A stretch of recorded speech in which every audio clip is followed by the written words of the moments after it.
Joint फोरमले चिया श्रमिकहरूका विभिन्न समस्या विषय लिएर आज दार्जिलिङका सहश्रमायुक्तलाई एक ज्ञापन पेश गरे, जसमध्ये एउटा हो चिया श्रमिकहरूले पाउनुपर्ने बाँकी एरियर।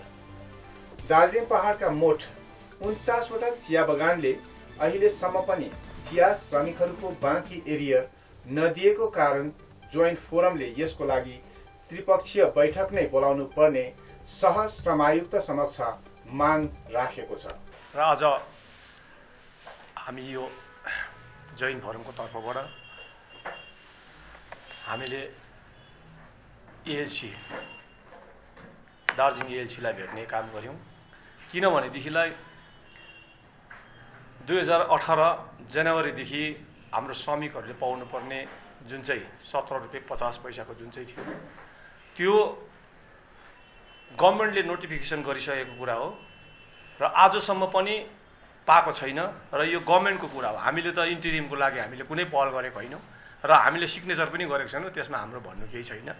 तर जुन चाहिँ 17 रुपैयाँ 50 पैसा घोषणा गर्यो गभर्नमेन्टले, तराई र डुवर्सले जनवरीदेखि कन्टिन्यू पायो 18 को, तर यहाँ चाहिँ जनवरी फेब्रुअरी मार्चमा नलगाएर अप्रिलदेखि मात्रै सुरु गर्यो।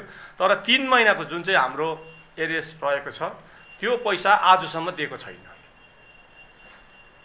39 वटा गार्डनहरूले दिएको छैन आज पनि, त्यसमा बन्सल, लोहिया अनि अन्य कतिवटा गार्डनहरू छ। र हाम्रो भनाइ हो र हामीले जोइन्ट फोरमले भनेको थियौँ कि जबसम्म हाम्रो कतिवटा डिमान्डहरू छ यो जबसम्म फुलफिल हुँदैन तबसम्म हामी पत्ती टिप्नु दिँदैनौँ। त्यही विषयहरू लिएर हामीले 6 तारिक डिटिएलाई धर्ना दिएको। त्यसको बादमा 8 तारिक मिटिङ बोलाए उहाँहरूले। 8 तारिकको मिटिङमा पनि उहाँहरूले मे र जुनमा 2 किस्ती गरेर दिने कुराहरू हुँदाखेरि हामी त्यहाँ पनि अडिङ भएर हामी निस्केको हो। हामीले भन्यौँ जुन चाहिँ पैसा आज यत्रो दिन बितेर गइसक्यो, यत्रो महिना आजसम्म दिन सक्दैन, त्यसमा लेबरको मात्रै कुरा छैन, स्टाफ सब स्टाफहरूको कुरा छ। त्यति मात्रै नभएर 180 डेज लाएर जुन चाहिँ दाउराको पैसा पाउने फेसिलिटी जम्मै काटेको छ, त्यही कुराहरूलाई लिएर अनि अर्को 15 नोभेम्बर 2018 मा बसेको जुन चाहिँ राइटर्सको मिटिङमा हामी र त्यहाँनिर जुन चाहिँ मालिकहरूले जुन चाहिँ प्रस्ताव लिएको थियो, हिउँदोको बेलामा जुन चाहिँ होलीको अगाडि पनि 8 घण्टा काम गर्नुपर्छ, जुन विषयहरू लिएर त्यहाँनिर कुरा भएको थियो त्यो एउटा मिनट्स हो नि त त्यो। आज त्यसलाई जबरजस्ती यहाँनिर एग्रिमेन्ट भएको जस्तो हो, एग्रिमेन्ट भयो भनेको जस्तो गरेर मालिकहरूले कमानमा यो विभिन्न प्रकारको कानुनहरू थप्ने काम गर्दैछ। यो विषयहरू लिएर हामीले 6 तारिक धर्ना दियौँ, 8 तारिक मिटिङ भयो, तर आजसम्म पनि यो कानमा तेल हालेर बसिरहेको छ मालिकहरू। र जुन प्रकारले आज हामीले चियाबारीको समस्याहरू लिएर गेट मिटिङ गर्दा हामीलाई चाहिँ कानुन लाग्छ, हामीले 80 रुपैयाँमा गमबुट पाउँदैन, यसको दाम बढाउनु पर्छ, 132 रुपैयाँ 8 आना हाम्रो मान्छेलाई पुगेन, यो विश्वमा सबैभन्दा कम्ती हाजिरामा काम गर्दैछ हाम्रो श्रमिकहरूले। विश्वमा दार्जिलिङलाई चिनाउने दार्जिलिङ टी यसको भाउ पुरा छ विश्व बजारमा, तर आज दार्जिलिङ टी टिप्नेहरूको अवस्था यो भयो। आज घर बनाउँदैन, विभिन्न समस्या सबै प्लान्टेसन लेबर एक्टलाई उल्लङ्घन गरेर मालिकले शोषण गर्दैछ भनेर हामीले बताउँदाखेरि हामीलाई चाहिँ कानुन लाग्छ, तर सरकारले बनाएको कानुनलाई उल्लङ्घन गरेर सरकारले जारी गरेको फरमानहरूलाई पनि नटेर्दाखेरि आज ग्रेजुटी दिँदैन त, आज पिएफ बुझाउँदैन त। अनि यिनीहरूलाई चाहिँ किन कानुन लाग्दैन? यिनीहरूलाई यो मालिकहरूलाई पनि कानुन लाग्नुपर्छ भनेर चाहिँ हामीले आज एएलसीलाई भनेर आएको। अनि जुन चाहिँ नोटिफिकेसन गभर्नमेन्टले गरेको तर आजसम्म किन चाहिँ टेर्दैन मालिकले? र झट्टै तपाईँले मिटिङ बोलाउनुपर्छ, एएलसीलाई हामीले भनेको छौँ। आज झट्टै मिटिङ बोलाएर यो ट्राइपार्टाइट मिटिङ हुनुपर्छ। जुन चाहिँ पैसाको कुराहरू छ, हाम्रो लेबर्सहरूको जुन चाहिँ पैसा एरियसको कुरा छ, स्टाफ सब स्टाफको कुरा छ, जति पनि समस्याहरू छ तपाईँले झट्टै बोलाएर चाहिँ यसको चाहिँ यहाँनिर एउटा मिटिङ बोलाउनुहोस्, मालिकलाई पनि बोलाउनुहोस्, हामी युनियनहरूलाई पनि बोलाउनुहोस्, अनि एउटा चाँडोभन्दा चाँडो मिटिङ गर्नुहोस् भनेर आज हामीले भेटेर आएको छौँ।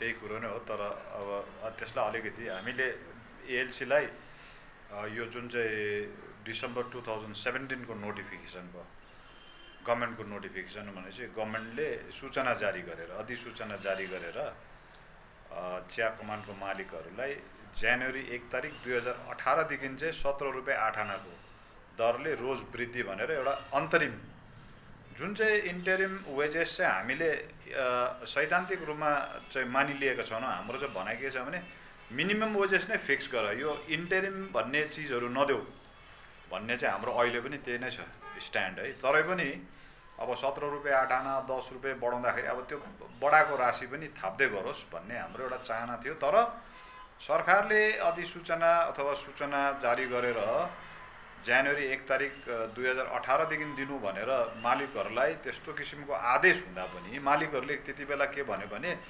104 दिनको बन्दको बहाना गरेर हामी यो अहिले जनवरीदेखि दिन सक्दैनौँ, पहाडमा चाहिँ हामी अप्रिलदेखि मात्रै दिन्छौँ भन्यो। तर मधेस र तराई र डुवर्समा चाहिँ उनीहरूले जनवरीदेखि नै दियो भने चाहिँ हाम्रो मान्छेले चाहिँ तल मधेस र डुवर्सले पाउने जनवरीमा पाउने चिज हामीले अप्रिलदेखि थाप्नुपर्ने, त्यो पनि अप्रिलमा दिएन यिनीहरूले। बोनसको नेगोसिएसन अक्टोबर फर्स्ट विकमा क्यालकाटामा हुँदाखेरि यो कुरो पनि निक्ल्यो, एरियर किन दिँदैनौ तिमीहरूले भन्दाखेरि अन्तमा 15% बोनस मान्ने साथीहरूले यहाँ आएर भन्यो हामीलाई एरियर पनि दिवाली अगाडि दिन्छ भनेर यहाँनिर उहाँहरूले प्रेस गिल्डमा प्रेस कन्फरेन्स गऱ्यौँ। हामीले सोच्यौँ ठिकै छ होला, अब जेसुकै भए पनि के अरे मजदुरले आफूले बगाएको पसिनाको पैसा त पाउने नै भयो ढिलो छिटो भनेर हामी चुप लागेर बस्यौँ। तर अक्टोबरमा फेरि उनीहरूले गरेको बाचा आज मार्चमा आइपुग्यो, 6 महिना बित्दा पनि अझै पनि एरियर दिएको छैन कतिवटा कमानले। अब अस्ति हामी डिटिए अफिसमा बस्यौँ, कति तारिक लास्ट 8 तारिक बस्दा चाहिँ लोहिया र बन्सल विशेष गरेर यो दुईजना मालिकहरू जसको कमान चाहिँ 26 वटा कमान रहेछ है। अब मालिक पनि यस्तो मालिक सरकारलाई पनि नटेर्ने, यता मजदुरहरूलाई पनि शोषण गर्ने, अनि ट्रेड युनियनसित चाहिँ आर्गुमेन्ट गर्ने। आर्गुमेन्ट चाहिँ के भन्दाखेरि हामीलाई ब्याङ्कले लोनै दिएको छैन भन्छ। हामीले त लोन सोनको कुरा त गरेको होइन हैन। अब उनीहरूले के भन्छ हामीलाई यो एरियरमा पनि इन्स्टलमेन्ट दिनुहोस् अरे, एरियर त्यसमा पनि फेरि इन्स्टलमेन्ट अरे। कहिले भन्दा मे र जुनको भनेर भन्यो त हामी मानेनौँ नि। तर अब हाम्रोमा अरू के हतियार हुन्छ होइन, एउटा खटी खाने जनताको वर्करको हामी फर्स्ट प्लस टिप्नु दिँदैनौँ भन्दा पनि उनीहरूले अब आजकल त यस्तो भइसकेको छ कि त्यो मालिकहरू टेर्दैन। अन्त हामी हिँडिसकेपछि फेरि एक पक्षको युनियनसित बसेर अब के कुरा गर्छ है, कति भन्नु यो।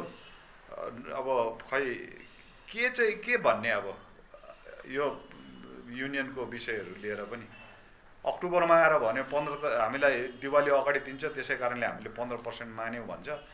अहिले आएर फेरि अस्तिको मिटिङमा मैले मेरो पर्सनल यो व्यक्तिगत फोरमकोबाट मैले देखेँ हामी सबैजना भित्र एकै शब्द आवाजमा बोल्यौँ फर्स्ट प्लस रोक्छौँ हामी पनि भन्यौँ। साथीले के भने हामीले त रोकी पनि दियौँ, फल्ना कमान्डमा त झगडा भयो पनि भन्यो। फेरि बाहिर निक्लेपछि सबै सँगै हिँड्नुपर्ने आँखाको इसारामा फेरि बोलायो, मैले देखेँ छड्केँ आँखा देखेँ। अब यस्तो खालको युनियनको साथीहरू छ। अनि मालिकलाई सजिलो पर्यो, अब त्यो के भन्छ नि सत्ता समातेर बसेको युनियन चाहिँ आफ्नो हातमा भएपछि श्रमिकलाई त जे गर्दा पनि भयो नि। तर अब यो हदभन्दा बेसी भयो भने राम्रो हुँदैन है। तर पनि आज हामी एएलसीकोमा गएको चाहिँ एउटा कुरा चाहिँ के हो भने हामी त्यस्तो गैर जिम्मेवारी व्यक्तिहरू होइनौँ अथवा युनियनहरू होइनौँ। फर्स्ट प्लस रोकियो भने यसको दूरगामी असर पर्छ र अल्टिमेटली त्यसले उद्योगलाई नै असर पर्दाखेरि वर्करलाई पनि असर पर्छ। हामीले त्यो रहरले फर्स्ट प्लस रोक्छौँ हामी तमासा गर्नुको लागि होइन, हामीले त एउटा मालिकलाई बार्गेन मतलब उनीहरूलाई अलिक सतर्क गराएको है। तर हेर्नु त आज मालिक चुपचाप छ।